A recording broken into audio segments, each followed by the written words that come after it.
नमस्कार मित्रों। तो अम्बेडकर साहब की जो अंतिम यात्रा है उसका समय आ चुका है।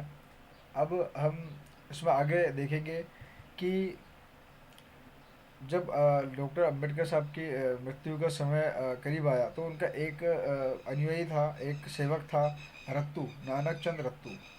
इसका काफ़ी अहम रोल उनके जीवन में रहा, क्योंकि जितने भी ग्रंथ अम्बेडकर साहब लिखते थे या उन्होंने लिखे, उसमें इनकी जो है वो बहुत अच्छी भूमिका रही। बहुत काफ़ी सहयोगी रहे वो उनके, क्योंकि जितना भी ट्रस्टेबल काम था या कह लीजिए जितना भी त्रुटि वर्क था जो करवाते थे वो रत्तू से ही अम्बेडकर साहब करवाते थे। उन्हें ही सारे कार्य देते थे कि आप देखिए, आप देखो ये इसमें क्या हो सकता है, या आप इसको छपाने ले जाओ, या इसमें इनका टंकण करवा के लेकर आओ, या और भी जो कार्य थे वो रत्तू से करवाते थे। तो जब अंतिम समय, जब अम्बेडकर साहब के मृत्यु से एक दिन पहले भी रत्तू उनके घर पे उपस्थित थे। रात के समय वो कार्य कर रहे थे उनके ग्रंथ का। तो रत्तू ने अम्बेडकर साहब से आज्ञा ली कि मैं अभी घर चलता हूँ और मैं सुबह आपके पास वापस आ जाऊँगा, जो भी कार्य रहेगा उसको करने के लिए। तो उनसे आज्ञा लेके वो निकले बाहर। तो जैसे वो बाहर गए तो अम्बेडकर साहब के नौकर ने आवाज़ लगाई उनको कि अम्बेडकर साहब को वापस बुला रहे हैं। तो जब वो अंदर आए तो अम्बेडकर साहब ने उनसे कहा कि एक काम करो, मुझे अलमारी में से दो ग्रंथ और जो लेटर मैंने लिखा था वो मुझे निकाल के दो। मुझे प्रस्तावना पढ़नी है, और लेटर में अगर कोई त्रुटियाँ हो तो वो भी मैं रात भर में सही कर लूँगा। तो रत्तू ने उन्हें दिया और वो अपने घर चले गए। अगले दिन उनकी जो धर्मपत्नी थी सविता बाई, तो सविता बाई नॉर्मली जो एक दिनचर्या होती है, उठी और वो उन्होंने देखा अम्बेडकर साहब सो रहे थे 6 दिसंबर 1956 को। तो दिनचर्या देखी इन्होंने, आई और अपने जो परिसर था उसमें वॉक करने चली गई वो। और जब वॉक करके वापस आई और उन्होंने अम्बेडकर साहब को उठाया, अ, तो वो स्तब्ध थी ये देख के कि अम्बेडकर साहब जो है वो इस दुनिया को छोड़ के चले गए। तो वो उनको समझ नहीं आया कि वो क्या करे। तो उन्होंने अपने जो एक नौकर था उसको भेजा उस रत्तू को लेने के लिए, कि रत्तू को बुला के लेकर, क्योंकि वो उनका सेवक था और काफ़ी क्लोज था उनके, और रात को वो उन्हीं उन्हीं के साथ था। तो उसको बुलाया, और जब वो आया रत्तू को भी विश्वास नहीं था कि जिस बाबा साहब अम्बेडकर साहब के लिए उन्होंने इतना इतना कार्य किया, जिनके ग्रंथ के लिए वो लगातार कार्य कर रहे थे, जो ग्रंथ अभी बाकी थे उनके अंदर वो त्रुटियां सही कर रहे थे, वो अ, इतनी जल्दी उनको छोड़ के चले जाएंगे। और रात को ही उनसे आज्ञा लेके वो घर के लिए गए थे। और कई बार ऐसा होता था रत्तू रात भर वहीं रुक जाते थे, या रात को 2-2 3-3 बजे भी घर जाते थे। तो वो रोने लगे, और उनकी वाइफ, जो धर्मपत्नी, दूसरी धर्मपत्नी थी सविता बाई, वो और रत्तू दोनों जो है उनके हाथ हिलाने लगे कि शायद श्वास वापस आ जाए। और ऐसा नहीं था, क्योंकि भीमराव अंबेडकर साहब 6 दिसंबर 1956 को इस दुनिया को विदाई दे चुके थे। अब ये खबर जो थी वो अब चिंगारी की तरह, अब मान लीजिए कि एक भूसे में चिंगारी की तरह फैली, और पूरे भारत में से ये खबर फैल गई थी। नेहरू साहब जो है दौड़ते हुए, अम्बेडकर साहब जो दिल्ली में रहते थे वहाँ भागते हुए आए, और जितने भी अनुयायी थे अम्बेडकर साहब के, उन सब की सब जो है वो स्तब्ध रहे थे। हज़ारों की तादाद में उनके दिल्ली के आवास पे लोगों की उपस्थिति उस समय थी। हज़ारों की आवाज़ में कई किलोमीटर तक जाम लग चुका था। इतने अनुयायी उनके उस समय दौड़ते हुए उनके आवाज़ पे आए कि एक महान क्रांतिकारी, एक दलितों का नेता इस दुनिया को छोड़ के कैसे चला गया। लोगों के मन में सवाल थे, आंखों में आंसू थे। तो जब नेहरू साहब आए तो उन्होंने उनकी धर्मपत्नी को सांत्वना दी और कहा कि आप जो भी क्या इसमें अंत्येष्टि का जो कार्य है वो सरकार के द्वारा होगा, और क्या आप इसमें क्या व्यवस्थाएं करवानी है वो आप बता दीजिए। तो उनकी जो अंत्येष्टि हुई थी वो दिल्ली में ना होकर मुंबई में हुई थी।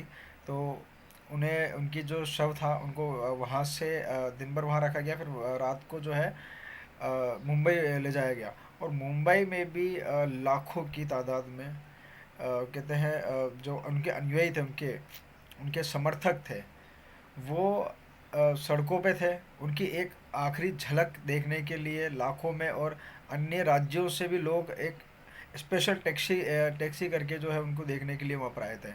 और उनके जो अंतिम यात्रा थी वो वहाँ से निकली, और उनके जो पुत्र थे यशवंत, उन्होंने 7 दिसंबर 1956 को उनको मुखाग्नि दी। और इस तरह एक महान नेता जो है इस दुनिया को अलविदा कह गया। और सभी आंखें सभी आंखें नम थी उस समय।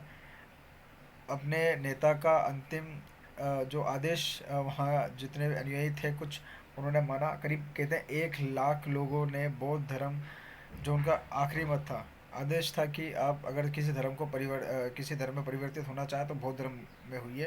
तो उन्होंने 1 लाख अनुयायियों ने, कहते हैं कि उनके अंत्येष्टि के समय, अंतिम संस्कार के समय 1 लाख अनुयायियों ने बौद्ध धर्म वहाँ पर ग्रहण किया। और इसी के साथ जो है एक महान नेता का जो है वो इस तरह से विदा हुए। और कहते हैं कि अ, वीर सावरकर साहब हो, राजेंद्र प्रसाद शर्मा हो, या नेहरू हो, उस समय के गृह मंत्री हो, सभी के मन में एक हृदयघात हुआ था कि एक महान नेता, एक संविधान शिल्पी जो हमेशा दलितों के उसके लिए लड़ा, एक समानता के लड़ा, वो आज हमारे बीच में नहीं है।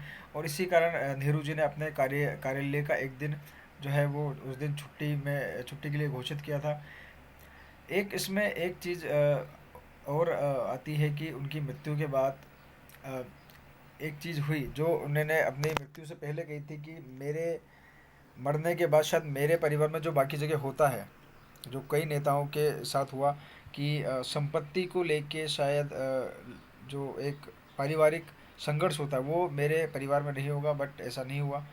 उनकी धर्मपत्नी सविताबाई दूसरी जो है, और उनके पुत्र यशवंत जो प्रथम पत्नी से थे, उनके बीच में संपत्ति को लेके विवाद हुआ और वो विवाद हाईकोर्ट गया। वहाँ पर इस संपत्ति को लेके समझौता हुआ था। तो ये आखिरी ज़रूर कड़ी थी।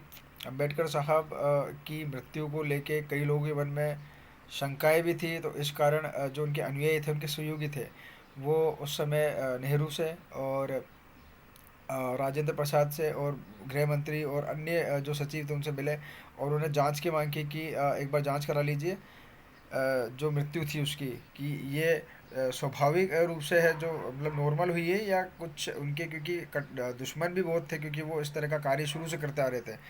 तो सरकार ने जांच कराई और मुझे एग्जैक्ट डेट का आइडिया नहीं है, मगर शायद 26 नवंबर 1957, ईयर 1957 था, नवंबर का ही महीना था। डेट का आइडिया शायद 26 या उसके आसपास ही कहीं था। तो उस समय जो है जांच रिपोर्ट आई और उसमें बिल्कुल ये आया कि जो डेट थी वो नॉर्मल थी, इसमें कोई भी साजिश का और कुछ भी एंगल जो है नहीं मिला है। तो इस तरह से एक महान नेता जो है वो एक महान पुरुष गांधी जी के बाद कहते हैं कि भारत ने खोया। और आज तक उनके जो है मानने वाले हम सभी जितने भी जो लोग हैं वो आज संविधान शिल्पी जो है अम्बेडकर साहब को याद करते हैं और मानते भी हैं। और मुझे अंतिम अंतिम जो क्षण है, मुझे ऐसा लगता है, और मेरा जो व्यक्तिगत मत है बुक पढ़ने के बाद, तो मेरा मत ये है कि आप लोगों को भी एक बार किताब पढ़नी चाहिए। और जो भ्रम की स्थिति है कि उन्होंने दलितों के लिए सिर्फ किया, या फिर जो उनके खुद के समाज के हैं लोग, उनके मन में भी एक स्थिति मुझे नहीं लगती कि वो कुछ कहते कि नहीं ये हमारे नेता, ऐसा नहीं है। महान व्यक्ति कभी किसी एक जाति का नहीं हो सकता है, वो सभी जाति का होता है। जैसे राम किसी एक जाति के नहीं है, किशन एक जाति के नहीं, वैसे एक महान व्यक्ति गांधी जी किसी एक जाति के नहीं हैं। और जितने भी महान लोग होते हैं वो किसी एक जाति को बिलोंग कभी करते ही नहीं है, वो सभी जाति के होते हैं। और संविधान आज हम लोग सब पढ़ते हैं और सब मानते भी हैं, तो हम सभी को सम्मान करना चाहिए। और अंबेडकर साहब और ऐसे ही महान जितने भी क्रांतिकारी रहे हैं उनको पढ़ना चाहिए और उनको समझना चाहिए। टीका टिप्पणी उतनी ही करनी चाहिए जितना आप पढ़े हो, और फालतू की टीका टिप्पणी में नहीं पढ़ना चाहिए।